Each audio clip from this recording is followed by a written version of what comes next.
Percebi a marca de nascença no pescoço do meu filho que minha esposa Elizabeth nunca viu. 666. Os números pareciam estar escritos em tinta vermelha e claros como o dia. Quem fez isso? Eu disse com raiva, olhando ao redor da sala de parto, procurando por algum sinal de culpa. Joel havia nascido há 2 horas atrás. Embora eu não tivesse saído da sala por mais de alguns minutos, alguém tinha que ser responsável por ele. Mas o olhar confuso do médico era genuíno. A que você se refere? Ele perguntou. Eu vou te mostrar o que estou me referindo, eu disse puto, pegando meu filho e virando o pescoço para o médico. Isso aqui, falei. Seus olhos olhavam atentamente e depois voltavam para mim. Não tem nada aí, senhor, disse ele sem ironia, enquanto apontava em direção ao meu filho. Quando olhei para Joel de volta, seu pescoço estava completamente normal. A pele limpinha.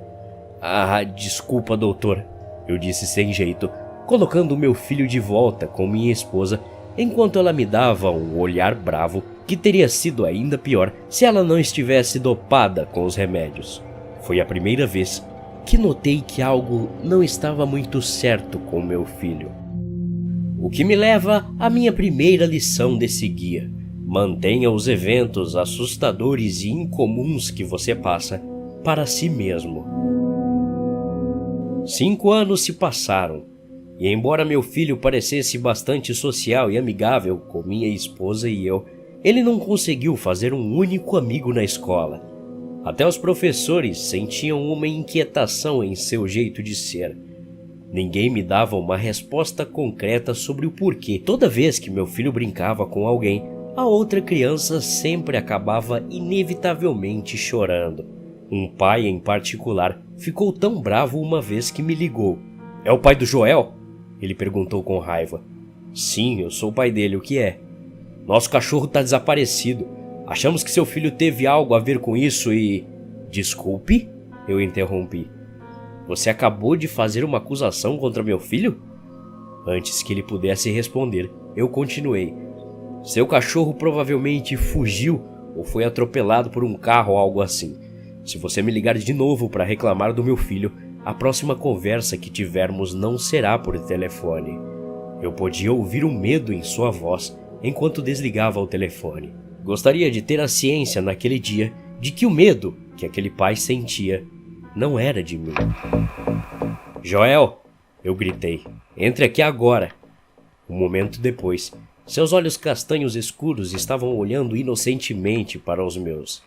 Sim, papai. Acabei de receber uma ligação dos Oliveira. Avaliei o olhar em seus olhos enquanto ele ouvia. Você teve alguma coisa a ver com o sumiço de um cachorro? A expressão do meu filho mudou de inocente para fria. Ele rosnou para mim, então eu o matei, disse ele com naturalidade. Eu olhei para ele sem entender, levando o que deveria ter sido 10 segundos para processar o que eu acabara de ouvir. Vá para o seu quarto, Joel. Mas papai, eu... Agora! Sua mãe e eu vamos conversar sobre o que precisa ser feito. 2 dias depois, não foi apenas o cachorro dos Oliveira que desapareceu, mas sim a família inteira deles. O marido, a esposa e 2 garotinhos desapareceram durante a noite. Todas as portas da casa deles estavam destrancadas por dentro, sem sinal de luta ou arrombamento. O novo carro deles ainda estava estacionado na entrada da garagem, e as chaves dentro da fruteira de cerâmica na mesa da cozinha. A polícia ficou perplexa, mas eu tinha minhas teorias, e tive meus pesadelos. O que me leva à minha segunda lição desse guia. Nunca deixe animais ao redor do seu filho. Nunca.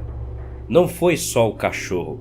Desde que meu filho nasceu, eu encontrava pássaros mortos espalhados pelo quintal. E havia outras coisas também. Os bosques atrás de nossa casa, que antes eram preenchidos com o barulho de grilos e outras criaturas minúsculas da noite, estavam agora completamente silenciosos. Meses se passaram.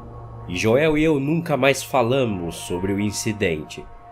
Tenho vergonha de dizer que tinha medo e queria mais do que tudo fingir que nada disso estava realmente acontecendo.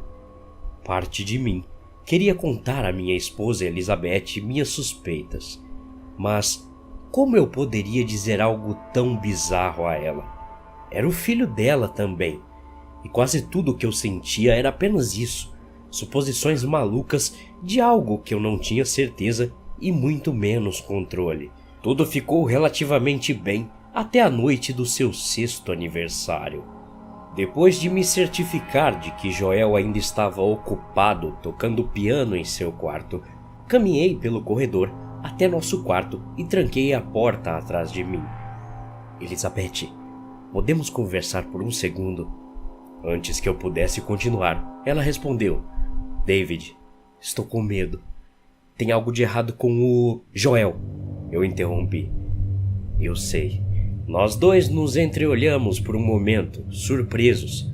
Ela me abraçou perto. O que nós fazemos? Ela perguntou. E então, as luzes se apagaram. Onde está o seu celular? Perguntei. Na cozinha. E o seu? Eu balancei minha cabeça. Não sei. Respondi. E então, a música começou. Primeiro quieta e quase inaudível, e depois mais alta. É isso que eu acho que é? Eu perguntei, engolindo seco. Minha esposa fez um sim com a cabeça. Chopin, Sonata número 2. Eu olhei para ela, incrédula. É uma gravação? Eu perguntei. Mas conhecia bem o som do nosso piano de cauda. Joel nunca havia praticado essa música antes. Era uma música difícil de se tocar.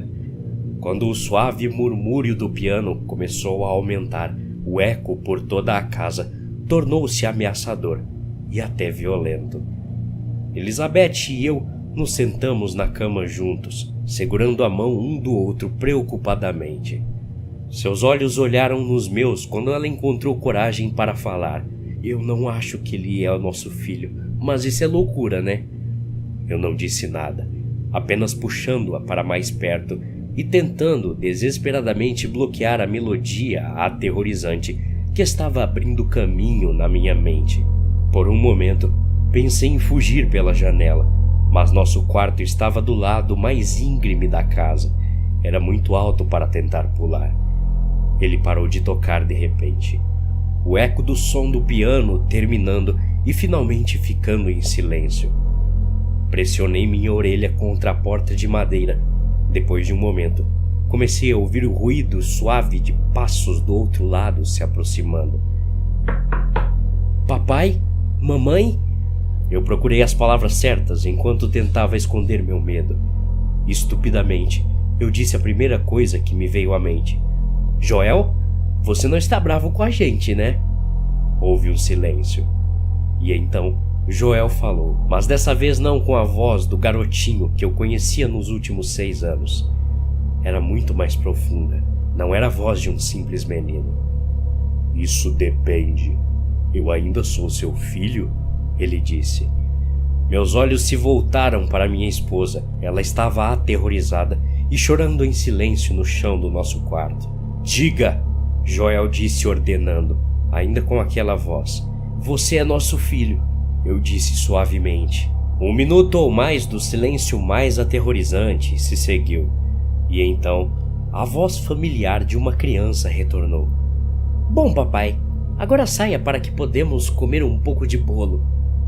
Olhei nervosamente para minha esposa quando minha mão destrancou a porta. Antes mesmo de abrir completamente, Joel pegou meu pulso e me levou à cozinha. O que me leva à minha terceira e última lição. Se eles disserem para você continuar fingindo, continue. Não é tão ruim depois de um tempo, nem tão diferente de criar um menininho ou menininha de verdade. Lembre-se de seguir bem esse guia. E talvez você continue vivo. Pelo menos é o que Joel fica me dizendo. Até a próxima. Obrigado.